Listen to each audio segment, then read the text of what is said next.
ಆತ್ಮೀಯ ವಿದ್ಯಾರ್ಥಿಗಳೇ,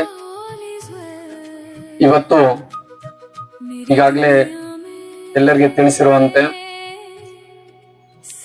ಸರ್ಕಾರದ ಆದೇಶದ ಪ್ರಕಾರ ಹಾಗೂ ಇಲಾಖೆಯ ಆದೇಶದ ಪ್ರಕಾರ ಪ್ರತಿಯೊಂದು ಶಾಲಾ ಮತ್ತು ಕಾಲೇಜುಗಳಲ್ಲಿ ಈ ಒಂದು ಕಾರ್ಯಕ್ರಮದ ಕುರಿತು ಜಾಗೃತಿ ಕಾರ್ಯಕ್ರಮವನ್ನ ಪ್ರತಿಯೊಂದು ಕಾಲೇಜಿನಲ್ಲಿ ಏರ್ಪಡಿಸಿರುತ್ತಾರೆ. ಅದೇ ರೀತಿ ಕೂಡ ನಮ್ಮ ಶಾಲೆ ಹಾಗೂ ಕಾಲೇಜಿನಲ್ಲಿ ಈ ಜಾಗೃತಿ ಕಾರ್ಯಕ್ರಮವನ್ನ ನಡೆಸಿರುತ್ತಾರೆ. ಸೊ ಆತ್ಮೀಯ ವಿದ್ಯಾರ್ಥಿಗಳೇ, ಈ ಒಂದು ಬಾಲ್ಯ ವಿವಾಹ ಹಾಗೂ ವರದಕ್ಷಿಣೆ ಜಾಗೃತಿ ಕಾರ್ಯಕ್ರಮದಲ್ಲಿ ಈ ಒಂದು ಕಾರ್ಯಕ್ರಮದ ಅಧ್ಯಕ್ಷತೆಯನ್ನ ವಹಿಸಿರುವಂತಹ ನಮ್ಮ ಶಾಲೆ ಹಾಗೂ ಕಾಲೇಜಿನ ಪ್ರಾಚಾರ್ಯರಾಗಿರುವಂತಹ ಶ್ರೀಮತಿ ರಾಜೇಶ್ವರಿ ಮೇಡಮ್ ಅವರಿಗೆ ಹೃತ್ಪೂರ್ವಕವಾಗಿ ಈ ಒಂದು ಕಾರ್ಯಕ್ರಮಕ್ಕೆ ಸ್ವಾಗತವನ್ನ ಕೋರ್ತಾ ಇದ್ವಿ. ಸೊ ಅದೇ ರೀತಿಯಾಗಿ ಈ ಒಂದು ಬಾಲ್ಯ ವಿವಾಹ ಹಾಗೂ ವರದಕ್ಷಿಣೆ ಜಾಗೃತಿ ಕಾರ್ಯಕ್ರಮದ ಉಪನ್ಯಾಸವನ್ನ ನೀಡಲು ಈ ಒಂದು ಕಾರ್ಯಕ್ರಮದಲ್ಲಿ ಉಪಸ್ಥಿತರಿರುವ ಮಾರುತಿ ಸರ್, ಭಜಂತ್ರಿ ಸರ್ ಅವರು ಕೂಡ ಈ ಒಂದು ಕಾರ್ಯಕ್ರಮಕ್ಕೆ ಸ್ವಾಗತವನ್ನು ಕೋರ್ತಾ ಇದ್ವಿ. ಸೊ ಅದೇ ರೀತಿಯಾಗಿ ಮತ್ತೋರ್ವ ಕಾಲೇಜಿನ ಉಪನ್ಯಾಸಕರಾಗಿರುವಂತಹ ನಮ್ಮ ಅರ್ಥಶಾಸ್ತ್ರ ಉಪನ್ಯಾಸಕರು ಈ ಒಂದು ಕಾರ್ಯಕ್ರಮದ ಕುರಿತು ಉಪನ್ಯಾಸ ನೀಡಲು ಕೂಡ ಈ ಒಂದು ಕಾರ್ಯಕ್ರಮದಲ್ಲಿ ಅವರು ಕೂಡ ಭಾಗವಹಿಸಿದ್ದಾರೆ. ಅವ್ರಿಗೂ ಕೂಡ ಹೃತ್ಪೂರ್ವಕವಾಗಿ ಸ್ವಾಗತವನ್ನ ಕೋರ್ತಾ ಇದ್ದೀನಿ. ಸೊ ಅದೇ ರೀತಿಯಾಗಿ ನಮ್ಮ ಶಾಲೆಯ ವಿಭಾಗದ ಸಹ ಶಿಕ್ಷಕರು ಕೂಡ ಈ ಒಂದು ಕಾರ್ಯಕ್ರಮದಲ್ಲಿ ಭಾಗವಹಿಸಿದ್ದಾರೆ ಹಾಗೂ ಕಾಲೇಜಿನ ಉಪನ್ಯಾಸಕರು ಕೂಡ ಈ ಒಂದು ಕಾರ್ಯಕ್ರಮದಲ್ಲಿ ಭಾಗವಹಿಸಿದ್ದಾರೆ. ಅವರನ್ನು ಕೂಡ ಸ್ವಾಗತವನ್ನ ಕೋರುತ್ತಾ, ಅದೇ ರೀತಿಯಾಗಿ ಪ್ರಾಥಮಿಕ ಶಾಲೆ ಹಾಗೂ ಪ್ರೌಢಶಾಲೆಯ ವಿದ್ಯಾರ್ಥಿಗಳಾಗಿರುವಂತಹ ಹಾಗೂ ಕಾಲೇಜಿನ ಎಲ್ಲ ವಿದ್ಯಾರ್ಥಿಗಳು ಕೂಡ ಈ ಒಂದು ಕಾರ್ಯಕ್ರಮಕ್ಕೆ ಸ್ವಾಗತವನ್ನು ಕೋರುತ್ತೇನೆ. ಈ ಒಂದು ಕಾರ್ಯಕ್ರಮವನ್ನ ಪ್ರಾರ್ಥನಾ ಗೀತೆಯೊಂದಿಗೆ ಪ್ರಾರಂಭಿಸೋಣ. ಈ ಒಂದು ಪ್ರಾರ್ಥನಾ ಗೀತೆಯನ್ನ ಸುಮಯ ಪ್ರೀತಿ ಪ್ರಥಮ PUC ಕಾಮರ್ಸ್ ಸಂಗಡಿಯವರು ಭಾಗವಹಿಸಿ ಈ ಒಂದು ಪ್ರಾರ್ಥನಾ ಗೀತೆಯನ್ನ ನಡೆಸ್ಕೊಡ್ಬೇಕೆಂದು ಅವರಲ್ಲಿ ಕೇಳ್ಕೊಳ್ತಾ ಇದ್ದೆ.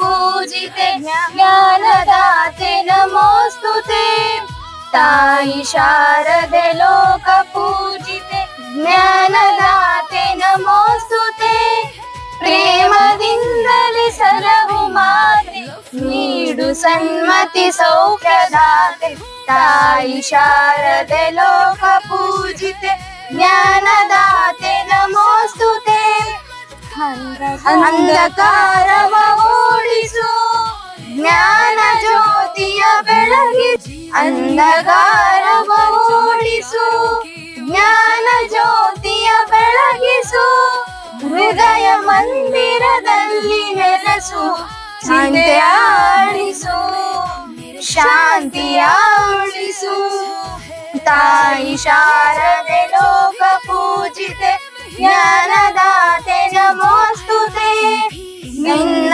ಮಡಿಲಿನ ಮಕ್ಕಳಮ್ಮ ನಿನ್ನ ನಂಬಿದ ಕಂದರಮ್ಮ, ನಿನ್ನ ಮಡಲಿನ ಮಕ್ಕಳಮ್ಮ ನಿನ್ನ ನಂಬಿದ ಕಂದರಮ್ಮ, ನಿನ್ನ ಕರುಣೆಯ ಬೆಳಗಲಮ್ಮ ಬಾಳ ಬೆಳಗಮ್ಮ, ನಮ್ಮ ಕೋರಿಕೆ ಆಲಿಸಮ್ಮ, ತಾಯಿ ಶಾರದೆ ಲೋಕ ಪೂಜಿತೆ ಜ್ಞಾನದಾತೆ ನಮೋಸ್ತುತೆ, ಒಳ್ಳೆ ಮಾತುಗಳಾಡಿಸು ಒಳ್ಳೆ ಕೆಲಸವ ಮಾಡಿಸು, ಒಳ್ಳೆ ಮಾತುಗಳಾಡಿಸು ಒಳ್ಳೆ ಕೆಲಸವ ಮಾಡಿಸು, ಒಳ್ಳೆ ದಾರಿಯಲೆಮ್ಮ ನಡೆಸು, ವಿದ್ಯೆಯ ಕಲಿಸು, ಆಸೆ ಪೂರೈಸು, ತಾಯಿ ಶಾರದೆ ಲೋಕ ಪೂಜಿತೆ ಜ್ಞಾನದಾತೆ ನಮೋಸ್ತುತೆ, ಜ್ಞಾನದಾತೆ ನಮೋಸ್ತುತೆ, ಜ್ಞಾನದಾತೆ ನಮೋಸ್ತುತೆ. Thank you. ಧನ್ಯವಾದಗಳು. ಈ ಕಾರ್ಯಕ್ರಮದ ಉದ್ದೇಶ ಏನು ಗೊತ್ತಾ ಎಲ್ಲರಿಗೂ? ಸೊ ಅಲ್ಲಿ ಬೋರ್ಡ್ ಮೇಲೆ ಬರ್ತಿದಾರೆ, ಓದಿ ಎಲ್ಲರೂ.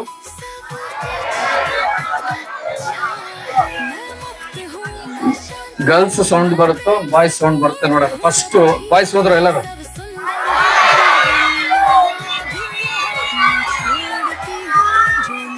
ಗರ್ಲ್ಸ್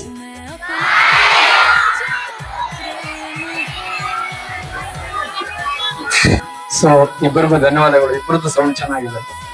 ಸೊ ಈ ಒಂದು ಬಾಲ್ಯ ವಿವಾಹ ಹಾಗೂ ವರದಕ್ಷಿಣೆಯ ಅರಿವು ಮೂಡಿಸುವ ಕಾರ್ಯಕ್ರಮದ ಕುರಿತು ವಿಶೇಷವಾಗಿ ಕೆಲವೊಂದು ಅಂಶಗಳನ್ನ ನಮ್ಮ ಕಾಲೇಜಿನ ಉಪನ್ಯಾಸಕರಾಗಿರುವಂತಹ ರೈಮತಲಿ ಸರ್ ಅವರು ಅದ್ರ ಬಗ್ಗೆ ಕೆಲವೊಂದು ಉಪನ್ಯಾಸವನ್ನ ನೀಡಬೇಕೆಂದು ಅವರಲ್ಲಿ ಕೇಳ್ಕೊಳ್ತಾ ಇದ್ದೆ. ಲಾಸ್ಟ್ ಕೇಳಬೇಕು. ಸೊ ಅಲ್ಪಸಂಖ್ಯಾತರ ಕಲ್ಯಾಣ ಇಲಾಖೆ, ಅಲ್ಪಸಂಖ್ಯಾತರ ಮೊರಾರ್ಜಿ ದೇಸಾಯಿ ವಸತಿ ಶಾಲೆ ಮತ್ತು ಉನ್ನತೀಕರಿಸಿದ ಪದವಿ ಪೂರ್ವ ಕಾಲೇಜ್ ಹಿರೇಬೆಣಕಲ್ 1.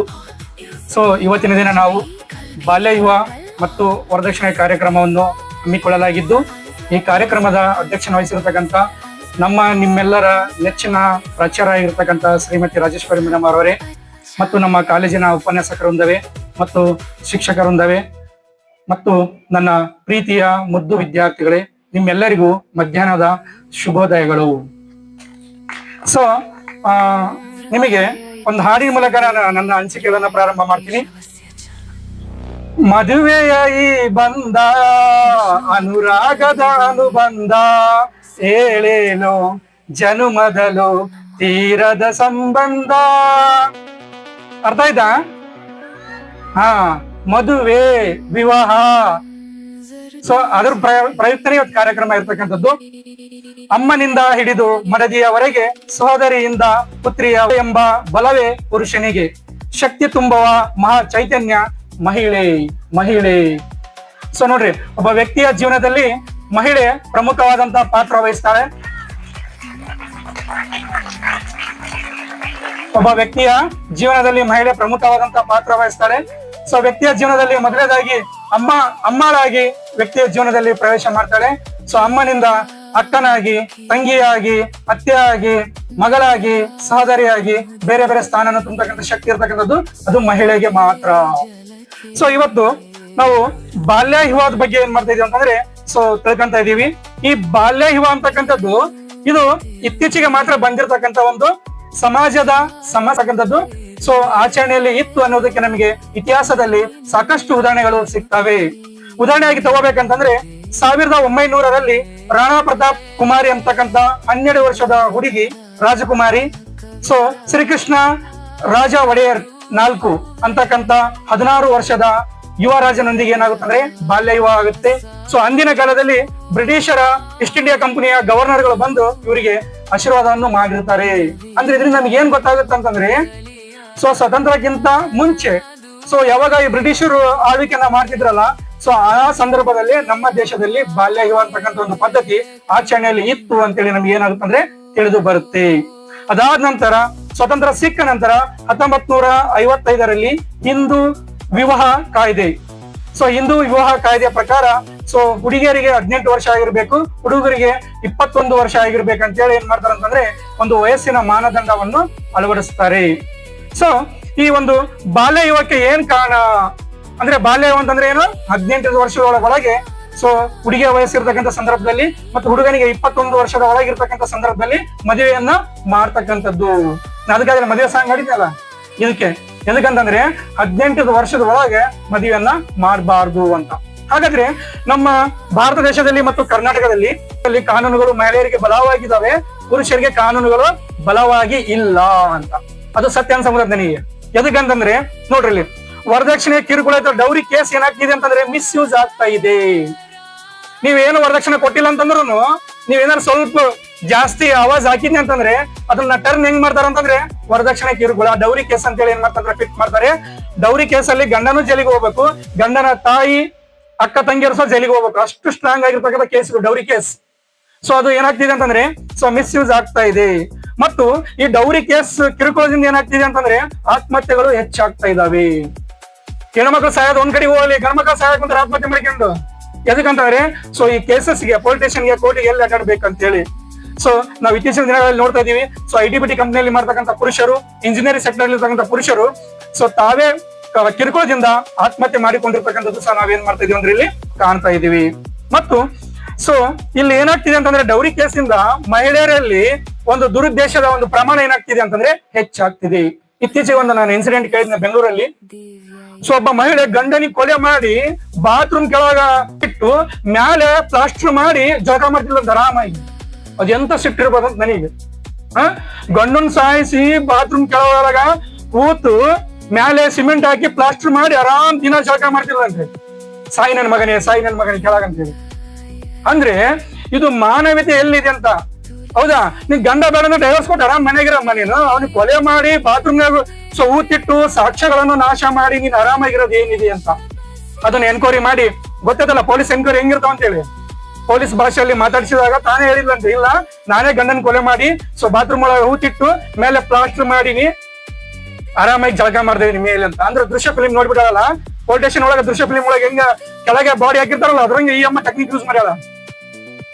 ಎಲ್ಲಿ ಮತ್ತೆ ಪೊಲೀಸರು ಎಲ್ಲಿ ಹುಡುಕಿ ಸಿಗ್ಬಾರ್ದು ಅಂತ, ಬಾಡಿ ಸಿಗ್ಬಾರ್ದು ಅಂತ. ಯಾಕಂದ್ರೆ ಅಲ್ಲೇ ಐತಲ್ಲ ಬಾತ್ರೂಮ್ ಒಳಗೆ ಕೆಳಗೆ ಐತಿ, ಆಕೆಗೆ ಅಷ್ಟೇ ಗೊತ್ತಿರುತ್ತೆ, ಯಾರಿಗೆ ಗೊತ್ತಿರುತ್ತೆ ಅಂತ ಹೇಳಿ. ಸೊ ಪೊಲೀಸ್ ಸ್ಟೈಲ್ ಇಲ್ಲಿ ಎನ್ಕ್ವೈರಿ ಮಾಡಿದಾಗ ಅವಾಗ ಹೇಳಿದ್ಲಂತಿಲ್ಲ ನಾನೇ ಕೊಲೆ ಮಾಡಿ ಕೆಳಗ ಹಾಕಿನ ಅಂತೇಳಿ. ಅಂದ್ರೆ ಇದ್ರ ಏನ್ ಗೊತ್ತಾಗುತ್ತೆ ಅಂತಂದ್ರೆ ಸೊ ಮನುಷ್ಯನ ಮೇಲೆ ಮಾನವೀಯತೆ ಇಲ್ವಾ ಅಂತ. ಸೊ ಅದು ಡೌರಿ ಒಂದ್ ಕಡೆಗೆ ಹೋಗ್ಲಿ, ಸೊ ಮನುಷ್ಯನ ಮೇಲೆ ಒಂದು ಪ್ರೀತಿ, ಅಭಿಮಾನ, ಮಾನವೀಯತೆ ಇರಬೇಕು ಅಂತೇಳಿ. ಅದಾದ ನಂತರ ಇಲ್ಲಿ ಇತ್ತೀಚೆಗೆ ಈ ಡೌರಿ ಕೇಸಿಂದ ಅವಿವಾಹಿತ ಮಹಿಳೆಯ ಒಂದು ಸಂಖ್ಯೆ ಏನಾಗ್ತಿದೆ ಅಂತ, ಮಹಿಳೆಯರ ಸಂಖ್ಯೆ ಏನಾಗ್ತಿದೆ ಅಂದ್ರೆ ಹೆಚ್ಚಾಗ್ತಿದೆ. ಸೊ ಎದಕ್ಕಂತಂದ್ರೆ ಹೋಗ್ಬಿಡಪ್ಪ, ಎಲ್ಲಿ ಕಿರಿಕಿರಿ ಕೊಟ್ಟು ವರದಕ್ಷಿಣೆ ಕೊಟ್ಟು ಮದುವೆ ಮಾಡಿ ಮತ್ತೆ ಯಾರು ಟಾರ್ಚರ್ ಅನ್ಭವಿಸ್ಬೇಕು, ಎಲ್ಲಿ ಕಿರಿಕಿರಿ ಅನ್ಭವಿಸ್ಬೇಕಂತ ಹೇಳಿ. ಸೊ ಇಲ್ಲಿ ಅನ್ಮ್ಯಾರಿಡ್ ಒಂದು ಮಹಿಳೆಯರ ಸಂಖ್ಯೆನೂ ಸಹ ಏನಾಗ್ತಿದೆ ಅಂತಂದ್ರೆ ದೊಡ್ಡ ದೊಡ್ಡ ಸಿಟಿಗಳಲ್ಲಿ ಹೆಚ್ಚಾಗ್ತಾ ಇದೆ. ಮತ್ತು ಅದರ ಜೊತೆಗೆ ಇಲ್ಲಿ ಸಲಿಂಗ ವಿವಾಹಗಳು ಮತ್ತು ಲಿವಿಂಗ್ ಟುಗೆದರ್ ಸಿಟಿಗಳಲ್ಲಿ ಏನಾಗ್ತಿದೆ ಅಂದ್ರೆ ಲಿವಿಂಗ್ ಟುಗೆದರ್, ನೋ ಮ್ಯಾರೇಜ್ ಎದಕ್ ಬೇಕಪ್ಪ. So living together foreign system ಏನಾಗ್ತಿದೆ ಅಂತಂದ್ರೆ ಕ್ರಿಯೇಟ್ ಆಗ್ತಾ ಇದೆ. ಇದು ನಮ್ಮ ಭಾರತ ಸಂಸ್ಕೃತಿಗೆ ವಿರುದ್ಧವಾಗಿರ್ತಕ್ಕಂಥ ಒಂದು ಪದ್ಧತಿ. ಲಿವಿಂಗ್ ಟುಗೆದರ್ ಅಂದ್ರೆ ಇಷ್ಟಪಟ್ಟು ಸಹಜೀವನವನ್ನು ಮಾಡುವುದು, ಎಲ್ಲಿವರೆಗೆ ಅಂಡರ್ಸ್ಟ್ಯಾಂಡಿಂಗ್ ಇರೋವರೆಗೂ. ಅದಾದ ನಂತರ ಅವ್ರ ಪಡಿಗೆ ಅವ್ರು ಹೋಗೋದು, ಇವ್ರ ಪಡಿಗೆ ಇವ್ರು ಬರೋದು. ಈ ರೀತಿಯಾಗಿರ್ತಕ್ಕಂಥ ಒಂದು ಕೆಟ್ಟ ಪದ್ಧತಿ ಈ ಒಂದು ಡೌರಿ ಕೇಸ್ನಿಂದ ಏನಾಗ್ತಿದೆ ಅಂತಂದ್ರೆ ಪ್ರಾರಂಭವಾಗ್ತಾ ಇದೆ. ಮತ್ತು ಅದೇ ರೀತಿಯಾಗಿ ಪುರುಷ ವಿರೋಧಿ ಸಮಾಜ ಸೃಷ್ಟಿ ಆಗ್ತಾ ಇದೆ. ಒಂದಿಷ್ಟು ನಮ್ಮ ಕ್ಲಾಸ್ಮೇಟ್ ಅದಾರ, ಅವ್ರು ಹೆಂಗಂತಾರಂತಂದ್ರೆ ನಾನು ಪುರುಷ ವಿರೋಧಿ ಮಹಿಳೆ ಅಂತ ಸ್ವಚ್ಛಾಗಿ ಹೇಳ್ತಾರ. ಎದಕ್ಕಂತಂದ್ರೆ ಸೊ ಇಲ್ಲಿ ಮಾಡಿರ್ತಕ್ಕಂಥ ಕೆಲವೊಂದು ಘಟನೆಗಳನ್ನ ನೋಡಿ ಸೊ ಈ ಒಂದು ವರದಕ್ಷಿಣೆ ಕಿರುಕುಳದಿಂದ ಹೆಣ್ಮಕ್ಳು ಬೇಸತ್ತು ಸೊ ಪುರುಷ ವಿರೋಧಿ ಸಮಾಜವನ್ನು ಸಹ ಏನ್ ಮಾಡ್ತಾ ಇದಾರೆ ಅಂತಂದ್ರೆ ಇಲ್ಲಿ ಸೃಷ್ಟಿಯನ್ನ ಮಾಡ್ತಾ ಇದ್ದಾರೆ. ಹಾಗಾಗಿ ಸೊ ಈ ವರದಕ್ಷಿಣೆ ಅಂತಕ್ಕಂಥ ಒಂದು ಪದ್ಧತಿ ಏನಾಗಬೇಕಂದ್ರೆ ನಿರ್ಮೂಲನೆ ಆಗ್ಬೇಕು. ಆ ನಿರ್ಮೂಲನೆಗೆ ಸೊ ಕೆಲವೊಂದು ಕ್ರಮಗಳಿದಾವೆ. ಮೊದಲನೇದು ಮಹಿಳಾ ಸಬಲೀಕರಣ, ಅಂದ್ರೆ ಎಲ್ಲಾ ಮಹಿಳೆಯರಿಗೂ ಎಲ್ಲಾ ಹುಡುಗಿಯರಿಗೂ ಶಿಕ್ಷಣ ಕೊಡಬೇಕು ಮತ್ತು ಉದ್ಯೋಗಗಳನ್ನು ಕೊಡಿಸ್ಬೇಕು. ಅವರು ಸಬಲೀಕರಣವನ್ನು ಹೊಂದಬೇಕು, ಯಾರ ಮೇಲೇನೂ ಡಿಪೆಂಡ್ ಆಗ್ಬಾರ್ದು ಅಂತ ಹೇಳಿ ಸೊ ಇಲ್ಲಿ ಮಹಿಳಾ ಸಬಲೀಕರಣವನ್ನು ಮಾಡ್ತಾ ಇದ್ದಾರೆ. ಮಹಿಳಾ ಸಬಲೀಕರಣದಿಂದ ನಾವು ವರದಕ್ಷಿಣೆಯ ಒಂದು ಕಿರುಕುಳವನ್ನು ತಪ್ಪಿಸಬಹುದು ಅಂತ. ಏನದು ಆಸ್ತಿಯಲ್ಲಿ ಸಮಾನ ಪಾಲು. ಇಲ್ಲಿ ವರದಕ್ಷಿಣೆ ಇನ್ನೊಂದು ಕಾರಣ ಏನಂತಂದ್ರೆ ಹೆಣ್ಮಕ್ಳಿಗೆ ಆಸ್ತಿಯಲ್ಲಿ ಪಾಲು ಕೊಡಲ್ಲ. 2005 ನಂತರ ಸೊ ಕಾನೂನು ಬಂದಿದೆ ಏನಂತಂದ್ರೆ ಸೊ ಮಹಿಳಾ ಮತ್ತು ಪುರುಷರಿಗೆ ಸಮಾನವಾದಂತ ಹಕ್ಕಿದೆ ಆಸ್ತಿಯಲ್ಲಿ ಅಂತೇಳಿ. ಆದ್ರೂ ಸಹ ನಮ್ಮ ಸಮಾಜ ಹೆಣ್ಮಕ್ಳಿಗೆ ಮದುವೆ ಮಾಡಿ ಕೊಟ್ಟ ತಕ್ಷಣ ಮುಗಿತಾವ, ನಿಮ್ದು ಏನಿಲ್ಲ, ಇಲ್ಲಿ ಜಾಸ್ತಿ ಮಾತಾಡ್ಬೇಡ ಅಂತಾರ. ಹೌದಾ, ನೀವು ಕೋರ್ಟಿಗೆ ಹೋದ್ರೆ ಅವರಲ್ಲ ಅವ್ರ ಅಪ್ಪನ ಕೊಡ್ತಾನೆ ಆಸ್ತಿ, ಅದು ಸೆಕೆಂಡ್ರಿ. ಬಟ್ ಇಲ್ಲಿ ಏನಾಗ್ತಿದೆ ಅಂತಂದ್ರೆ ಹೆಣ್ಮಕ್ಳಿಗೆ ಆಸ್ತಿ ಇಲ್ಲ ಅಂತೇಳಿ ಏನ್ ಮಾಡ್ತಾರೆ ಅಂದ್ರೆ ಅದನ್ನ ವರದಕ್ಷಿಣೆ ರೂಪದಲ್ಲಿ ಕೊಡಮ್ಮ ಅಂತೇಳಿ ಈ ವರದಕ್ಷಿಣೆ ಒಂದು ಪೀಳಿಗೆ ಏನಾಗ್ತಿದೆ ಅಂದ್ರೆ ಹೆಚ್ಚಾಗ್ತಿದೆ. ಅದಕ್ಕೆ ಈಗ ಕಾನೂನು ತಿದ್ದುಪಡಿ ಮಾಡಿದ್ದಾರೆ, ಆಸ್ತಿಯಲ್ಲಿ ಸಮಾನ ಪಾಲು ಹುಡುಗ ಮತ್ತು ಹುಡುಗಿಯರಿಗೆ, ಮಹಿಳಾ ಮತ್ತು ಪುರುಷರಿಗೆ. ನೆಕ್ಸ್ಟ್ ಸಾಮಾಜಿಕ ಜಾಗೃತಿ ಈಗ ಮಾಡ್ತಾ ಇದೀವಲ್ಲ ನಾವು, ಇದು ಅಂದ್ರೆ ಶಾಲೆ ಮತ್ತು ಕಾಲೇಜುಗಳಲ್ಲಿ ಸೊ ಈ ಒಂದು ವರದಕ್ಷಿಣೆ ಕಿರುಕುಳದ ಬಗ್ಗೆ ಸಾಮಾಜಿಕವಾದಂತ ಒಂದು ಜಾಗೃತಿಯನ್ನು ಮೂಡಿಸಬೇಕು ಅಂತ. ನೆಕ್ಸ್ಟ್ ಅದ್ದೂರಿ ಮದುವೆಗಳ ನಿಯಂತ್ರಣ, ಅಂದ್ರೆ ಈ ಒಂದು ವರದಕ್ಷಿಣೆ ಕಿರುಕುಳ ಸೊ ನಿಯಂತ್ರಣ ಬರ್ಬೇಕಂದ್ರೆ ಅದ್ದೂರಿ ವಿವಾಹಗಳನ್ನ ಸೊ ತಡಿಬೇಕು ಅಂತ. ನಮ್ಮ ಮಂದಿ ಎಷ್ಟು ಹುಚ್ಚರಾಗ್ಬಿಟ್ಟಾರ ಅಂತಂದ್ರೆ ಫಾರಿನ್ ಹೋಗಿ ಮದುವೆ ಆಗ್ತಾರ. ಯಾಕೆ ಇಂಡಿಯಾದಾಗ ಪ್ಲೇಸ್ ಇಲ್ಲನ? ಐದೇನಿಲ್ಲ. ಫಾರಿನ್ಯಾಗ ಹೋಗಿ ಅಲ್ಲಿ ಟ್ಯಾಕ್ಸ್ ಕಟ್ಟಿ ಅವ್ರಿಗೆ ಇನ್ಕಮ್ ಕೊಟ್ಟು ಅವ್ರಿಗೆ ಜಾಬ್ ಕೊಟ್ಟು ಅಮೆರಿಕ ಕೆಲಸ ಮಾಡ್ತಕ್ಕಂಥವ್ರಿಗೆ ಸೊ ಎಲ್ಲಾ ಅವಕಾಶಗಳನ್ನ ಒದಗಿಸ್ಕೊಡ್ತಾರ. ಸೊ ನಮ್ಮ ಇಂಡಿಯಾದಲ್ಲಿ ಮದುವೆ ಆಗಕ್ಕೆ ಸಾಕಷ್ಟು ಪ್ಲೇಸ್ಗಳದಾವ. ನಮ್ದು ಭಾರತ ಶ್ರೀಮಂತ ರಾಷ್ಟ್ರ, ಸಾಕಷ್ಟು ಒಳ್ಳೊಳ್ಳೆ ಪ್ಲೇಸ್ಗಳದಾವ. ಅದಕ್ಕೆ ಸೊ ಇತ್ತೀಚೆಗೆ ನಮ್ಮ ದೇಶದ ಪ್ರಧಾನಮಂತ್ರಿ ಆಗಿರ್ತಕ್ಕಂಥ ಶ್ರೀ ನರೇಂದ್ರ ಮೋದಿಜಿ ಅವ್ರು ಏನ್ ಹೇಳಿದ್ರು ಅಂತಂದ್ರೆ ದಯವಿಟ್ಟು ಯುವಕ ಮತ್ತು ಯುವತಿಯರು ನಮ್ಮ ಇಂಡಿಯಾದಲ್ಲೇ ಮದುವೆ ಆಗಿರಪ್ಪ, ಎಲ್ಲಿ ಫಾರಿನ್ ಹೋಗ್ಬಾರ್ರಿ ಅಂತ. ಎದಕ್ಕಂತಂದ್ರೆ ಸೊ ಸಂಪತ್ತಿನ ರೂಪದಲ್ಲಿ ಏನಾಗುತ್ತಂದ್ರೆ ನಮ್ಮ ದೇಶದ ಸಂಪತ್ತು ಬೇರೆ ದೇಶಕ್ಕೆ ಹರಿದು ಹೋಗುತ್ತೆ ಅಂತ. ಹಾಗಾಗಿ ಸೊ ಈ ಒಂದು ಅದ್ದೂರಿ ಮದುವೆಗಳನ್ನ ನಿಯಂತ್ರಣ ಮಾಡ್ಬೇಕು. ಸರಳ ಮದುವೆ ಮಾಡೋದ್ರಿಂದ ಅಂದ್ರೆ ಸೊ ಸಾಮೂಹಿಕ ಮದುವೆಗಳ ಮಾಡೋದ್ರಿಂದ ಏನಾಗುತ್ತೆ ಅಂತಂದ್ರೆ ಈ ವರದಕ್ಷಿಣೆ ಕಿರುಕುಳವನ್ನು ತಪ್ಪಿಸಬಹುದು. ಯಾಕಂದ್ರೆ ಖರ್ಚು ಕಡಿಮೆ ಆಗುತ್ತೆ. ಸೊ ವರದಕ್ಷಿಣೆ ಕೊಡ್ತಕ್ಕಂತ ಅವಶ್ಯಕತೆ ಇರಲ್ಲ. ಮತ್ತೆ ಇತ್ತೀಚೆಗೆ ಕೆಲವೊಂದಿಷ್ಟು ನಟ ಮತ್ತು ನಟಿಯರು ಸೊ ಮಾದರಿಯಾಗಿ ಸೊ ಇಲ್ಲಿ ಸರಳ ವಿವಾಹ ಇರ್ತಕ್ಕಂಥದ್ದು ಕಾಣ್ತೀವಿ. ಸೊ ನಿಮಗೆ ಹೊಸಪೇಟೆಯ ವಿಜಯ್ ಕೇಳಿರಲ್ಲ, ಸೊ ಆ ನಟ ಈ ಹುಲಿಗೆಮ್ಮ ದೇವಸ್ಥಾನದಲ್ಲಿ ಸರಳವಾಗಿ ವಿವಾಹ ಆಗಿದ್ದಾರೆ. ಸರಳವಾಗಿ ವಿವಾಹ ಆಗಿ ವಿವಾಹದ ಖರ್ಚಿನಿಂದ ಶಾಲೆಗಳಿಗೆ ಪೇಂಟ್ ಮಾಡ್ಸ್ಯಾರ. ಇಬ್ರು ಗಂಡ ಹೆಂಡತಿ ಕಲ್ತು ಮದುವೆಗೆ ಎಷ್ಟು ಖರ್ಚಾಕಿತ್ತಲ್ಲ ಅಷ್ಟು ಶಾಲೆಗೆ ಪೇಂಟ್ ಮಾಡ್ಸ್ಯಾರ. ತಾವು ಇಬ್ರು ಹೋಗಿ ಹುಲಿಗೆ ಒಳಗ ಸಿಂಪಲ್ ಆಗಿ ಮದುವೆ ಆಗ್ಯಾರ. ಅಂದ್ರೆ ಸರಳ ವಿವಾಹಗಳನ್ನ ಮಾಡ್ಕೊಳ್ಳೋದ್ರಿಂದ ಏನಾಗುತ್ತಂದ್ರೆ ಈ ವರದಕ್ಷಿಣೆ ಕಿರುಕುಳವನ್ನು ತಪ್ಪಿಸಬಹುದು ಅಂತ. ಅದ್ರ ಜೊತೆಗೆ ಯುವಕರ ಒಂದು ಪಾತ್ರ ಅಂದ್ರೆ ಯುವಕರು ಏನ್ ಮಾಡ್ಬೇಕು, ವರದಕ್ಷಿಣೆ ಬೇಡ ಅಂತೇಳಿ ಏನ್ ಮಾಡ್ಬೇಕಂತಂದ್ರೆ ಸೊ ಅದನ್ನ ಸೊ ತಡಿಬೇಕು, ನಾವು ವರದಕ್ಷಿಣೆ ತಗೋಲ್ಲ ಅಂತೇಳಿ. ಆದ್ರೂ ಸಹ ಯುವಕರು ಬೇಡ ಅಂದ್ರೆ ಹಿಂದಿರ್ತಾರಲ್ಲ ಮನೆಯವ್ರು, ಅವ್ರು ಬೇಡ ಅನ್ನಲ್ಲ. ಅವಾಗ ಏನಂತಾರ, ನೀವು ವರದಕ್ಷಿಣೆ ಬೇಡನ ನಿನಗೇನ್ ಗೊತ್ತಾಗ ಸುಮ್ಮನೆ ನಾವೆಲ್ಲ ಮಾತಾಡಿ ಸುಮ್ಮನೆ ನೀನು ಅಂತೇಳಿ ಹುಡುಗನಿಗೆ ಜಮಿಸ್ತಾರಲ್ಲೇ. ಹೌದಾ, ತುಜಿ ಕ್ಯಾ ಮಾಲೂಮ್ ಬಾ ನಜರ ಕ್ಯಾವ್ ಚಲ್ತಾ ಲೇ ತು ಪೈಸೆ ಅಂತಾರ. ನೀವು ಬೇಡ ಅಂದ್ರೂ ನಿಮ್ ಮನೆ ಹಿಂದಿರ್ತಾರಲ್ಲ ಅವ್ರು ಕೇಳಲ್ಲ. ಎದಕ್ಕಂತಂದ್ರೆ ವರದಕ್ಷಿಣೆ ತಗೊಳ್ಳಿ ಅಂದ್ರೆ ಖರ್ಚು ನೀನ್ ಕೊಡ್ತೀನಂತಾರ. ಸೊ ಅದಕ್ಕೆ ಏನಾಗ್ಬೇಕಂತಂದ್ರೆ ಸೊ ಯುವಕರು ಗಟ್ಟಿ ಮನಸ್ಸು ಮಾಡ್ಬೇಕು, ನಾನು ವರದಕ್ಷಿಣೆ ಯಾವುದೇ ರೀತಿಯಲ್ಲಿ ತೆಗೆದುಕೊಳ್ಳಲ್ಲ ಅಂತೇಳಿ. ಸೊ ಎಲ್ಲಾ ಕ್ರಮಗಳನ್ನ ನಾವು ಅಳವಡಿಸ್ಕೊಂಡಾಗ ಈ ಒಂದು ಬಾಲ್ಯ ವಿವಾಹವನ್ನು ನಿಯಂತ್ರಣ ಮಾಡಬಹುದು. ಅದ್ರ ಜೊತೆಗೆ ಏನ್ ಮಾಡ್ಬೋದು ಅಂತಂದ್ರೆ ಇಲ್ಲಿ ಡೌರಿ ಕೇಸ್ ಅಂದ್ರೆ ವರದಕ್ಷಿಣೆ ಕಿರುಕುಳವನ್ನು ಸಹ ಏನ್ ಮಾಡ್ಬೋದು ಅಂದ್ರೆ ತಪ್ಪಿಸಬಹುದು. ಅದಕ್ಕಾಗಿ ಈ ಪ್ರಪಂಚದಲ್ಲಿ ಎಲ್ಲಾ ಸಂಬಂಧಗಳು ಶುದ್ಧವಾಗಿರ್ಬೇಕಂದ್ರೆ ನಿಮ್ಮ ಬ್ಯಾಂಕ್ ಬ್ಯಾಲೆನ್ಸ್ ಉದ್ದವಾಗಿರ್ಬೇಕು. ನೀವು ಬ್ಯಾಂಕ್ ಬ್ಯಾಲೆನ್ಸ್ ಉದ್ದವಾಗಿದ್ರೆ ದುಡ್ಡು ಸಿಕ್ಕಾಪಟ್ಟಿತ್ತಂದ್ರೆ ಎಲ್ಲಾ ಸಂಬಂಧಗಳು ಏನಾಗ್ತಂದ್ರೆ ಶುದ್ಧವಾಗಿರ್ತಾವ ಅಂತ ಹೇಳ್ತಾ ನಾರಿ 18ರವರೆಗೆ ಕಾಯಿರಿ ಆಮೇಲೆ ಆಗ್ರಿ ಮ್ಯಾರಿ ಅಂತ ಹೇಳುತ್ತಾ ನೀವೆಲ್ಲರೂ ಸೊ 18 ವರ್ಷ ಪೂರೈಸಿದ ನಂತರ ಹೈಯರ್ ಎಜುಕೇಶನ್ ಮಾಡ್ಕೊಂಡು ಮದುವೆ ಮಾಡ್ಕೊಂಡು ನಿಮ್ಮ ಡ್ರೀಮ್ ಅನ್ನ ಸಕ್ಸಸ್ಫುಲ್ ಮಾಡ್ಕೊಡ್ರಿ. ಈ ವರದಕ್ಷಿಣೆ ಕಿರುಕುಳ ಡೌರಿ ಕಿರುಕುಳವನ್ನು ತಪ್ಪಿಸ್ರಿ ಅಂತ ಹೇಳ್ತಾ ನನ್ನ ಅನಿಸಿಕೆಗೆ ಚಿಕ್ಕ ವಿರಾಮ ನೀಡುತ್ತೇನೆ. ಜೈ ಹಿಂದ್, ಜೈ ಕರ್ನಾಟಕ ಮಾತು. ಸಾಕಷ್ಟು ಸಮಸ್ಯೆಗಳನ್ನ ಎದುರಿಸ್ತಾ ಇರೋ ಹೆಣ್ಣುಗೆ ಹಲವಾರು ವಿಷಯಗಳನ್ನ, ಕಾಯ್ದೆ ಹಾಗೂ ಕಾನೂನುಗಳನ್ನ, ಅದೇ ರೀತಿಯಾಗಿ ವರದಕ್ಷಿಣೆ ಬಗ್ಗೆ ಕೂಡ ಹೇಳ್ತಾ ಇದ್ರು. ಬಹಳ ಚೆನ್ನಾಗಿ ಹೇಳಿದ್ರು ಸರ್. ಸೊ ಯಾಕಂದ್ರೆ ಹಲವಾರು ಮಾಹಿತಿಗಳನ್ನ ಅವರು ನಿಮ್ಗೆ ಕಾಯ್ದೆಗಳ ಮೂಲಕ ಹೇಳಿದರೆ, ಅಂಕಿ ಅಂಶಗಳ ಮೂಲಕ ತಮ್ಮ ಎಲ್ಲ ನಮ್ಮ ಮುದ್ದು ವಿದ್ಯಾರ್ಥಿಗಳಿಗೆ ತಿಳಿಸ್ಕೊಟ್ಟಿದ್ದಕ್ಕೆ ಅವ್ರಿಗೆ ಹೃತ್ಪೂರ್ವಕ ಧನ್ಯವಾದಗಳು.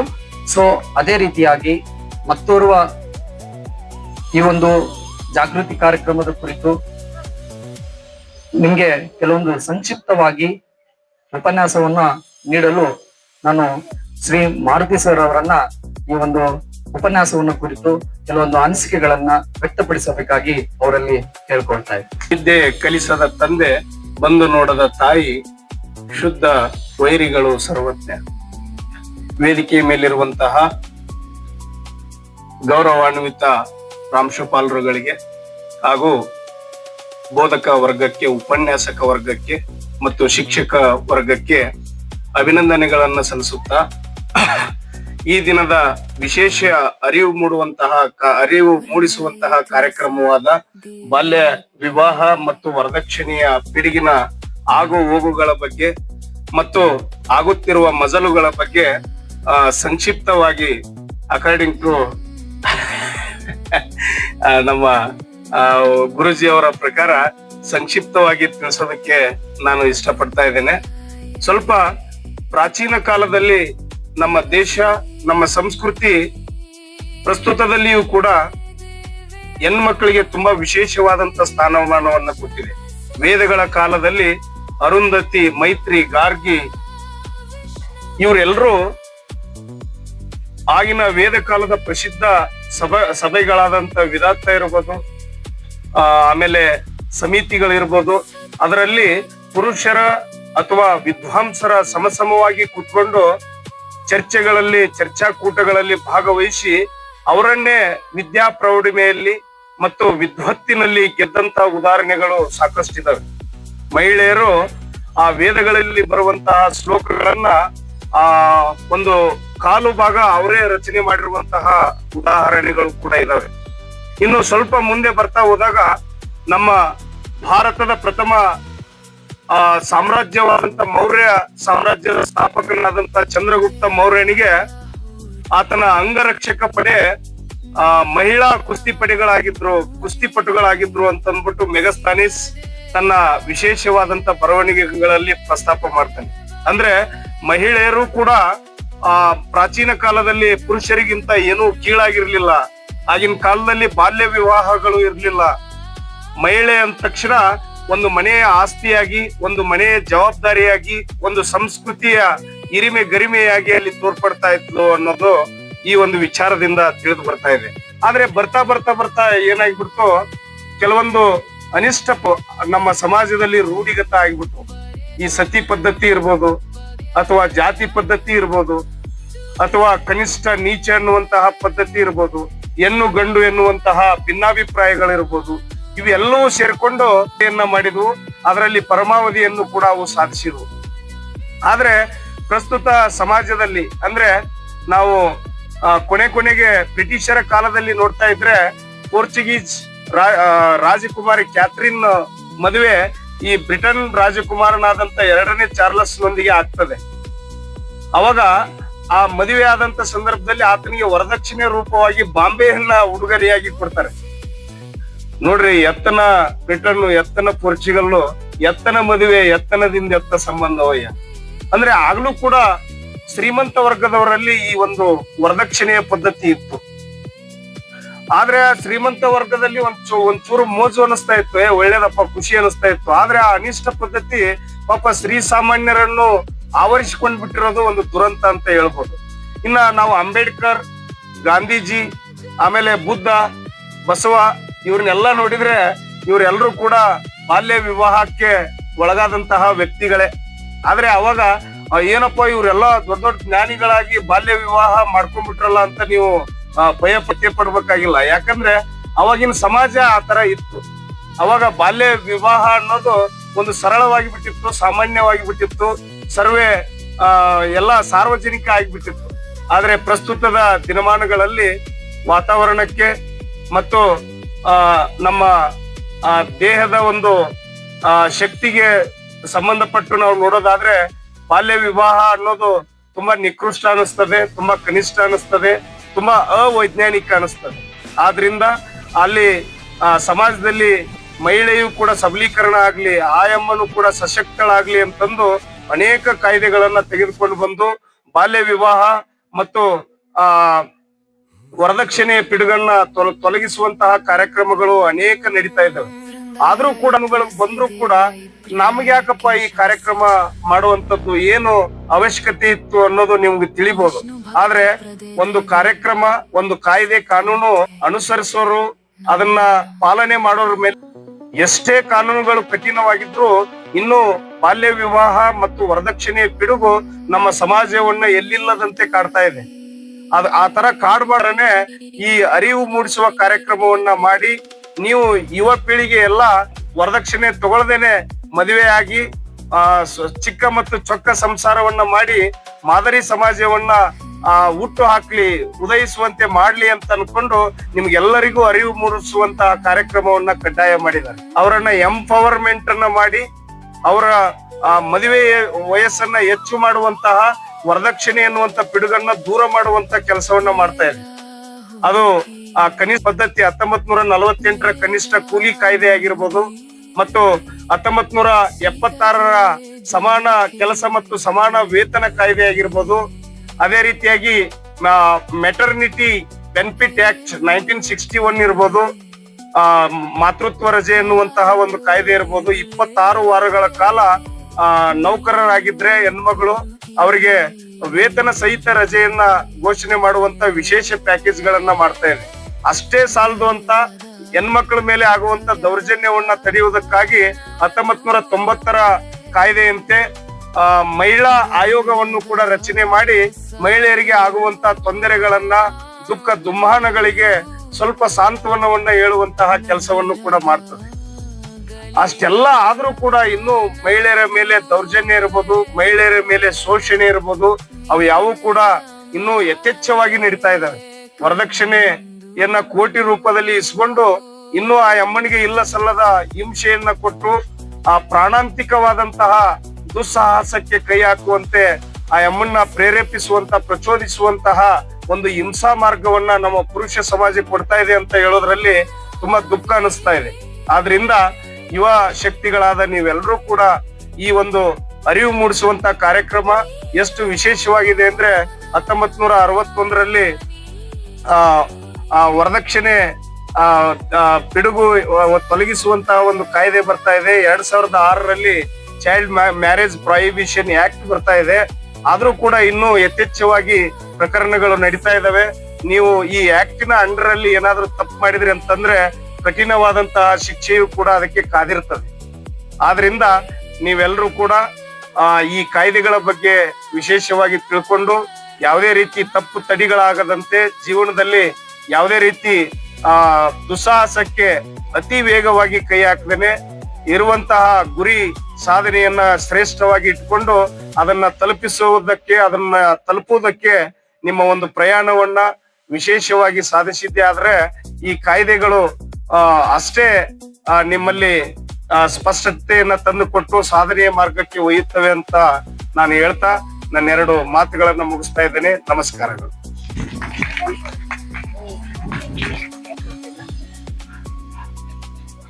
ಸಾಂಪ್ರದಾಯಿಕ ಪದ್ಧತಿ ಹಾಗೂ ಆಧುನಿಕ ಪದ್ಧತಿಗಳ ಬಗ್ಗೆ ಹಾಗೂ ಪ್ರಚಲಿತವಾಗಿ ಇತಿಹಾಸದಲ್ಲಿ ಆಗಿರುವಂತಹ ಘಟನೆಗಳನ್ನ ಅವರು ಹೋಲಿಕೆ ಮಾಡಿ ಹಾಗೂ ಪ್ರೆಸೆಂಟ್ ಏನಿದೆ ಪ್ರಸ್ತುತವಾಗಿ ಎಂತ ಕಾಯ್ದೆ ಕಾನೂನುಗಳಿದಾವೆ, ಯಾಕಂದ್ರೆ ನೀವೆಲ್ಲ ವಿದ್ಯಾರ್ಥಿಗಳಿದ್ದೀರಾ, ಕಾಯ್ದೆ ಕಾನೂನುಗಳ ಬಗ್ಗೆ ನಿಮ್ಗೆ ಮಕ್ಕಳಲ್ಲಿ ತಿಳಿಸಿದಾಗ ಮಾತ್ರ ನೀವು ಹೋಗಿ ಏನ್ ಮಾಡ್ತೀರಾ, ನಿಮ್ಮ ಕುಟುಂಬದ ಸದಸ್ಯರಿಗೆ ಈ ಒಂದು ವಿಷಯದ ಬಗ್ಗೆ ಮಾಹಿತಿಯನ್ನು ಕೊಡೋದಕ್ಕೆ ಸಾಧ್ಯ ಆಗುತ್ತೆ. ಸೊ ಆ ಕಾಯ್ದೆಗಳ ಬಗ್ಗೆ ಆಗಿರ್ಬೋದು ಹಾಗೂ ಸಾಂಪ್ರದಾಯಿಕ ಹಾಗೂ ಪ್ರಸ್ತುತವಾಗಿ ಅಚ್ಚುಕಟ್ಟಾಗಿ ಮಕ್ಕಳಿಗೆ ಅವರು ಶ್ರೀ ಮಾರುತಿ ಭಜಂತ್ರಿ ಸರ್ ಅವರು ಅಚ್ಚುಕಟ್ಟಾಗಿ ತಿಳಿಸ್ಕೊಟ್ಟಿದ್ದಾರೆ. ಅವ್ರಿಗೂ ಕೂಡ ಹೃತ್ಪೂರ್ವಕ ಧನ್ಯವಾದಗಳು. ಶಾಲೆ ಹಾಗೂ ಕಾಲೇಜಿನ ನರ್ಸ್ ಮೇಡಮ್ ಅವರು ಈ ಒಂದು ವಿಷಯದ ಕುರಿತು 2 ಅನಿಸಿಕೆಗಳನ್ನ ವ್ಯಕ್ತಪಡಿಸಬೇಕಾಗಿ ಅವರಿಗೆ ಕೇಳಿಕೊಳ್ತೇನೆ.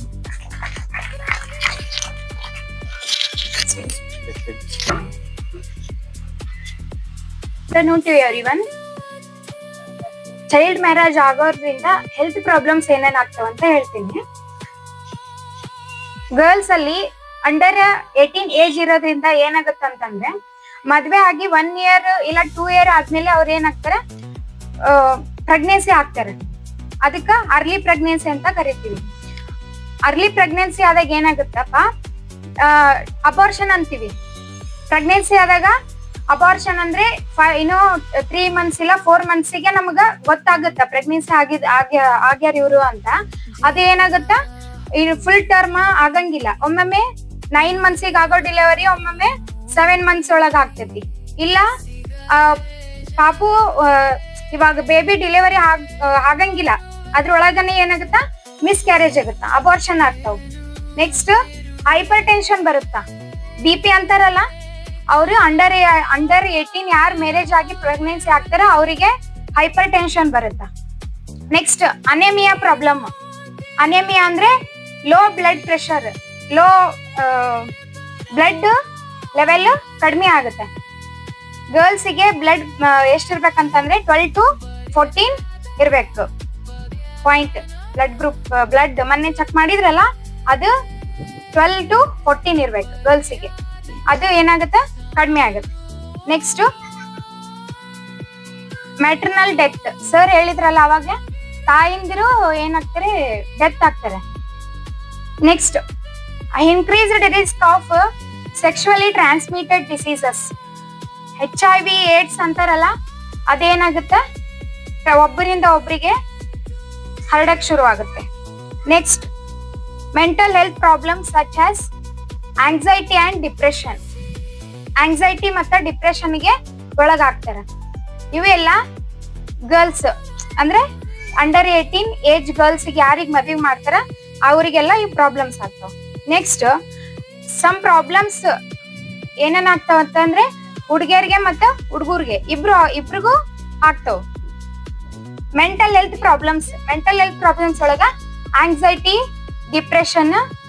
ನೆಕ್ಸ್ಟ್ ಆಂಗ್ಸೈಟಿ ಮತ್ತೆ ಡಿಪ್ರೆಷನ್. ಮೆಂಟಲ್ ಹೆಲ್ತ್ ಪ್ರಾಬ್ಲಮ್ಸ್ ಎದಕ್ ಆಗ್ತಾವಪ್ಪ ಅಂತಂದ್ರೆ ಅಂಡರ್ 18 ಏಜ್ ಇರೋದ್ರಿಂದ ಅವ್ರಿಗೆ ಏನ್ ಆಗಿರುತ್ತ, ಫ್ಯಾಮಿಲಿ ಹೆಂಗ್ ಹೋಗ್ಬೇಕ ಅಂತ ಗೊತ್ತಿರಂಗಿಲ್ಲ. ಅವರಿಗೆ ಫ್ಯಾಮಿಲಿ ಬರ್ಡನ್ ಇರೋದ್ರಿಂದ ಮೆಂಟಲ್ ಹೆಲ್ತ್ ಪ್ರಾಬ್ಲಮ್ಸ್ ಆಗ್ತಾವ. Poor sexual and reproductive health, ಅವರಿಗೆ ಸೆಕ್ಷುವಲ್ ಪೂರ್ ಅಂದ್ರೆ ಸೆಕ್ಷುವಲ್ ಎಜುಕೇಶನ್ ಅಂದ್ರೆ ರೀಪ್ರೊಡಕ್ಟಿವ್ ಹೆಲ್ತ್ ಬಗ್ಗೆ ಅವರಿಗೆ ಗೊತ್ತಿರಂಗಿಲ್ಲ. ಹಂಗಾಗಿ ಲ್ಯಾಕ್ ಆಫ್ ನಾಲೆಜ್ ಇರೋದ್ರಿಂದ ಸೆಕ್ಷುವಲಿ ಟ್ರಾನ್ಸ್ಮಿಟೆಡ್ ಡಿಸೀಸಸ್ ಇನ್ಕ್ರೀಸ್ ಆಗ್ತಾವ. ನೆಕ್ಸ್ಟ್ ಸಬ್ಸ್ಟೆನ್ಸ್ ಅಬ್ಯೂಸ್ ಅಂದ್ರೆ ಆಲ್ಕೋಹಾಲ್ ಮತ್ತ ಸ್ಮೋಕಿಂಗ್. ಮತ್ತೆ ಇನ್ನೊಂದ್ ಅವರು ಸ್ಟ್ರೆಸ್ ಆಗಿರುತ್ತಲ್ಲ, ಸ್ಟ್ರೆಸ್ ಕಡಿಮೆ ಮಾಡ್ಕೊಳಕ್ಕೆ ಏನ್ ಮಾಡ್ತಾರ, ಆಲ್ಕೋಹಾಲ್ ಮತ್ತೆ ಸ್ಮೋಕಿಂಗ್ ಅದರ್ ಸಬ್ಸ್ಟೆನ್ಸ್ ಅಬ್ಯೂಸ್ಗೆ ಒಳಗಾಗ್ತಾರ. Next sleep disturbances. ಸ್ಲೀಪ್ ಅಂದ್ರೆ ನಿದ್ದೆ ಸರಿ ಆಗಂಗಿಲ್ಲ. ನಿದ್ದೆ ಸರಿ ಆಗ್ಲಾರ್ದಕ್ಕೂ ಒಂದು ವರ್ಡ್ ಐತ್ ಮೆಡಿಕಲ್ ಒಳಗ, ಇನ್ಸೋಮ್ನಿಯಾ ಅಂತ. ಅಂದ್ರೆ ಸ್ಲೀಪ್ ಡಿಸ್ಟರ್ಬೆನ್ಸಸ್ ಆಗುತ್ತೆ. ಅವರಿಗೆ ಸ್ಟ್ರೆಸ್ ಜಾಸ್ತಿ ಆಗಿರೋದ್ರಿಂದ ಸ್ಲೀಪ್ ಡಿಸ್ಟರ್ಬೆನ್ಸಸ್ ಆಗ್ತಾವ. ನೆಕ್ಸ್ಟ್ ಪೂರ್ ಹೆಲ್ತ್ ಕೇರ್ ಆಗುತ್ತೆ. ಹೆಲ್ತ್ ಕಂಡೀಷನ್ಸ್ ಅವ್ರದ್ದು ಏನಾದ್ರೂ ಸರಿ ಇರ್ಲಿಲ್ಲಪ್ಪ ಅಂತಂದ್ರೆ ಅವ್ರ ಏನ್ ಮಾಡ್ತಾರ, ಇದು ಟ್ರೀಟ್ಮೆಂಟ್ ತಗೊಳಲ್ಲ. ಎದಕ್ಕಂತಂದ್ರೆ ಅವ್ರಿಗೆ ಆಗಲೇ ಎಕನಾಮಿಕಲ್ ಸ್ಟೇಟಸ್ ಕಡಿಮೆ ಆಗ್ಬಿಟ್ಟಿರುತ್ತ. ಅಂದ್ರೆ ಅವ್ರ ಕಡೆ ದುಡ್ಡ ಇರಂಗಿಲ್ಲ ತೋರ್ಸ್ಕೊಳಕ. ಆದ್ರೆ ಅವಾಗ ಏನ್ ಮಾಡ್ತಾರ, ಅವ್ರು ಹೆಲ್ತ್ ಕೇರ್ ತಗೊಳಂಗಿಲ್ಲ. Next increased risk of injuries. ಅಂದ್ರೆ ಇವಾಗ ಏನಾದ್ರೂ ಅವರಿಗೆ ಅವ್ರ ಪಾವರ್ಟಿ ಆಗಿರುತ್ತೆ, ಅಂದ್ರೆ ಪೂರ್ ಎಕನಾಮಿಕಲ್ ಸ್ಟೇಟಸ್ ಆಗಿರೋದ್ರಿಂದ ಏನ್ ಮಾಡ್ತಾರ, ಹಜಾರ್ಡಸ್ ಅಂದ್ರೆ ಕೆಮಿಕಲ್ ಇಂಡಸ್ಟ್ರಿ. ಇವಾಗ ಜಿಂದಾಲ್ ಒಳಗೆ ಏನಾಗಿರುತ್ತಪ್ಪ ಅಂದ್ರೆ ಅಲ್ಲಿ ಧೂಳು ಜಾಸ್ತಿ ಇರೋದ್ರಿಂದ ಅವರಿಗೆ ಧೂಳೆಲ್ಲ ಹಿಂಗ ವರ್ಕ್ ಮಾಡುವಾಗ ಒಳಗೋಗಿ ಲಂಗ್ಸಿಗೆ ಅಫೆಕ್ಟ್ ಆಗುತ್ತ. ಆ ತರ ಹಜಾರ್ಡಸ್ ಕಂಪ್ನಿ ಒಳಗ ಅವರು ವರ್ಕ್ ಮಾಡಿ ಅರ್ನ್ ಮಾಡ್ತಾರ. ಅವಾಗ ಹೆಲ್ತ್ ಪ್ರಾಬ್ಲಮ್ ಜಾಸ್ತಿ ಆಗ್ತಾವ. Thank you. ಬಾಲ್ಯ ವಿವಾಹದಿಂದ ಹೆಣ್ಣು ಮಗು ಏನು ಯಾವ ಅನಾರೋಗ್ಯ ಸಮಸ್ಯೆಗಳನ್ನ ಎದುರಿಸುತ್ತೆ ಅನ್ನೋದನ್ನ ವೈದ್ಯಕೀಯ ಲೋಕದಲ್ಲಿ ಅವರು ಸೊಗಸಾಗಿ ಎಲ್ಲ ವಿದ್ಯಾರ್ಥಿಗಳಿಗೆ ಮುಕ್ತಾಗಿ ತಿಳಿಸ್ಕೊಟ್ಟಿದ್ದಾರೆ. ಅವೆಲ್ಲರೂ ಕೂಡ ಆ ಬಾಲ್ಯ ವಿವಾಹದಿಂದ ಆಗುವಂತ ಅನಾರೋಗ್ಯ ಸಮಸ್ಯೆ ಬಗ್ಗೆ ಅವೆಲ್ಲ ಅರಿತುಕೊಂಡಾಗ ಮಾತ್ರ ಅದು ಜಾಗೃತಿ ಮೂಡಿಸುವ ಹಾಗೆ ವಿಶೇಷಪಡಿಸೋದಕ್ಕೆ ಸಾಧ್ಯ ಆಗುತ್ತೆ ಅಂತ ತಿಳಿಸ್ಕೊಟ್ಟಿರುವಂತಹ ಸೌಜನ್ಯ ಮೇಡಮ್ ಅವರಿಗೆ ಧನ್ಯವಾದಗಳು. ಅದೇ ರೀತಿಯಾಗಿ ಈ ಒಂದು ಕಾರ್ಯಕ್ರಮದ ಕೊನೆಯ ಘಟ್ಟ. ಸೊ ಈ ಒಂದು ಜಾಗೃತಿ ಕಾರ್ಯಕ್ರಮದ ಅಧ್ಯಕ್ಷತೆಯನ್ನ ವಹಿಸಿರುವಂತಹ ನಮ್ಮ ಕಾಲೇಜಿನ ಪ್ರಾಚಾರ್ಯರು ಈ ಒಂದು ಜಾಗೃತಿಯ ಕಾರ್ಯಕ್ರಮದ ಕುರಿತು ಕೆಲವೊಂದು ಅನಿಸಿಕೆಗಳನ್ನ ವ್ಯಕ್ತಪಡಿಸಬೇಕೆಂದು ಅವರಲ್ಲಿ ಕೇಳಿಕೊಳ್ಳುತ್ತೇನೆ.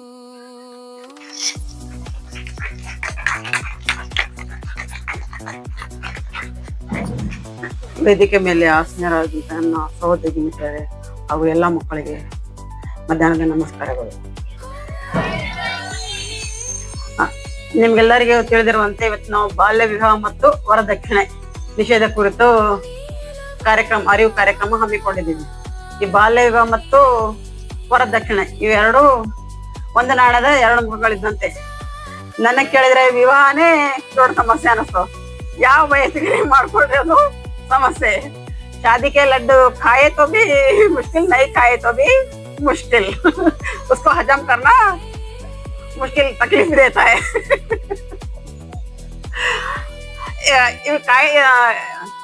ಆಕ್ಚುಲಿ ನಾವು ಹೇಳ್ಬೇಕಂದ್ರೆ ಇವನ್ ನಮ್ಮ ನೆನಪಿರೋ ಮಟ್ಟಿಗೆ ನಾವು ಸ್ಟೂಡೆಂಟ್ ಲೈಫ್ನಾಗ ಯಾವ ಆಚರಣೆಗಳು ಆಗಿಲ್ಲ. ನಂದು ಡಿಗ್ರಿಯಲ್ಲಿ ಸಮಾಜ ವಿಜ್ಞಾನ ಮತ್ತು ನಾ MA ಮಾಡಿದ್ದು ಕೂಡ ಸಮಾಜಶಾಸ್ತ್ರ ನಾವೆಲ್ಲ ಸಮಸ್ಯೆಗಳ ಕುರಿತು ಓದಿರ್ತೀವಿ. ಇವಾಗ ನಮ್ಮಲ್ಲಿ ಸರ್ಕಾರಿ ನನ್ಗನ್ಸಿದ ಮಟ್ಟಿಗೆ ನಾ ವಿದ್ಯಾರ್ಥಿ ಜೀವನದಲ್ಲಿ ಬಾಲ್ಯ ವಿವಾಹ ಮತ್ತು ವರದಕ್ಷಿಣೆ ಅಥವಾ ಇಂಥದ ಮಕ್ಕಳ ಹಕ್ಕುಗಳ ಕಾಯೆ ಕುರಿತು ಯಾವ ಅರಿವು ಕಾರ್ಯಕ್ರಮಗಳು ನಮ್ಮ ಸ್ಟೂಡೆಂಟ್ ಲೈಫ್ ನಲ್ಲಿ ಆಗಿಲ್ಲ. ನಾವು ಚಿಲ್ಡ್ರನ್ಸ್ ಡೇ, ಟೀಚರ್ಸ್ ಡೇ, ರಾಷ್ಟ್ರೀಯ ಹಬ್ಬಗಳು ಏನಿರ್ತಾವ ಅವುಗಳನ್ನೆಲ್ಲ ಆಚರಣೆ ಮಾಡ್ತಾ ಇದ್ವಿ. ಇವಾಗ ಬಾಲ್ಯ ವಿವಾಹ ಸಮಸ್ಯೆಗಳು ಆಗ್ಲಿ ಮತ್ತೆ ವರದಕ್ಷಿಣೆ ಸಮಸ್ಯೆ ಇವೆಲ್ಲಾನು ಸಮಸ್ಯೆ ಅಂದ್ರೇನು, ನನ್ ಕೊಡೋ ಕೆಪಾಸಿಟಿ ತನಕ ಕೊಟ್ಟರದ ಸಮಸ್ಯೆ ಅಲ್ಲ, ನನಗ ಆಗದೆ ಇರೋದನ್ನ ನೀವು ಮಾಡ್ರಿ ಅಂತ ಕೇಳದಾಗ ಸಮಸ್ಯೆ. ನೀವೆಲ್ಲರೂ ನನ್ನ ಕ್ಲಾಸ್ ರೂಮ್ ಬೇಕು ಅಂತ ಕೇಳ್ತೀರಿ, ಇವಾಗ ನನ್ ಸೊ ಅದೇ ರೀತಿಯಾಗಿ ತಾವೆಲ್ಲ ಹೋಗಿ, ಯಾಕಂದ್ರೆ ಇಲ್ಲಿ ಇರುವಂತ ನಮ್ಮ ವಿದ್ಯಾರ್ಥಿಗಳು ನಾವೆಲ್ಲ ನೋಡ್ತಾ ಇರ್ತೀವಿ, ಕಾಲೇಜ್ಗಳಲ್ಲಿ ಇದ್ದಾರೆ ಮತ್ತೆ ಹೈಸ್ಕೂಲ್ ಮಟ್ಟದಲ್ಲಿದ್ದಾರೆ. ಸೊ ಈ ವಿದ್ಯಾರ್ಥಿಗಳಿಗೆ ಏನಾಗುತ್ತೆ ಅಂತಂದ್ರೆ ಈ ನೀವೆಲ್ಲ ಕೂಡ 18 ಇಯರ್ಸ್ ಬಿಲೋ ಇರ್ತೀರಾ. ಸೊ ತಾವೆಲ್ಲರೂ ಕೂಡ ಇದ್ರ ಬಗ್ಗೆ, ಈ ಕಾನೂನು ಬಗ್ಗೆ ನಿಮ್ಗೆ ಅರಿವು ಇತ್ತು ಅಂತಂದ್ರೆ ನಿಮ್ಮ ಪಾಲಕರಿಗೆ ಹಾಗೂ ಮತ್ತೆ ಸಮಾಜದಲ್ಲಿ ತಿಳಿಸೋದಕ್ಕೆ ಇದು ಅತ್ಯಂತ ಅವಶ್ಯಕವಾಗಿರುತ್ತೆ ಅಂತ ಹೇಳಿ ಈ ಕಾರ್ಯಕ್ರಮವನ್ನ ಶಾಲಾ ಕಾಲೇಜುಗಳಲ್ಲಿ ಏರ್ಪಡಿಸಿರ್ತಾರೆ. ಸೊ ಕೇವಲ ಇದು ನಮ್ಮ ಜವಾಬ್ದಾರಿ ಅಷ್ಟೇ ಅಲ್ಲ, ಇಲಾಖೆ ಅಷ್ಟೇ ಜವಾಬ್ದಾರಿ ಅಲ್ಲ. ಸೊ ಇಲ್ಲಿ ಇದಕ್ಕೆ ಆದ ಕೆಲವೊಂದು ಇಲಾಖೆಗಳಿದಾವೆ, ನಮ್ಗೆ ಗೊತ್ತಿರ್ಬೇಕೆಲ್ಲ. ಸೊ ಮಕ್ಕಳು ಹಾಗೂ ಮಹಿಳಾ ಕಲ್ಯಾಣ ಇಲಾಖೆ ಅಂತ ಇದೆ. ಇದು ಏನ್ ಮಾಡುತ್ತೆ ಅಂತಂದ್ರೆ ಸಮಾಜದಲ್ಲಿ ಈ ಬಾಲ್ಯ ವಿವಾಹವನ್ನ ಮತ್ತು ಹಾಗೂ ವರದಕ್ಷಿಣೆಯನ್ನ ಆದಷ್ಟು ಇದನ್ನ ಕಡಿಮೆಗೊಳಿಸುವುದು ಇವರ ಮೊದಲನೆಯ ಉದ್ದೇಶ ಆಗಿರುತ್ತೆ. ಸೊ ತಾವೆಲ್ಲರೂ ಕೇವಲ ಕೇಳೋದಷ್ಟೇ ಅಲ್ಲ, ಅದನ್ನ ಅನುಸರಿಸಿದಾಗ ಮಾತ್ರ ಈ ಕಾರ್ಯಕ್ರಮಕ್ಕೆ ಒಂದು ಕಳೆ ಬರುತ್ತೆ.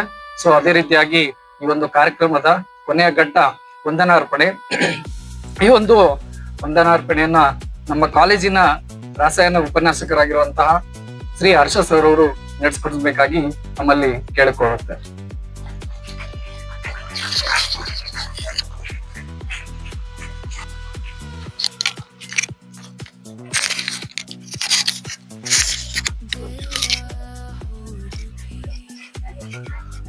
Good evening. ಮೊದಲನೇದಾಗಿ ಈ ಕಾರ್ಯಕ್ರಮದ ಅಧ್ಯಕ್ಷತೆಯನ್ನು ವಹಿಸಿರುವ ನಮ್ಮ ಶಾಲೆ ಮತ್ತು ಕಾಲೇಜಿನ ಪ್ರಾಂಶುಪಾಲರಾದ ಶ್ರೀಮತಿ ರಾಯೇಶ್ವರಿ ಮೇಡಮ್ ಅವರಿಗೆ ಧನ್ಯವಾದಗಳು.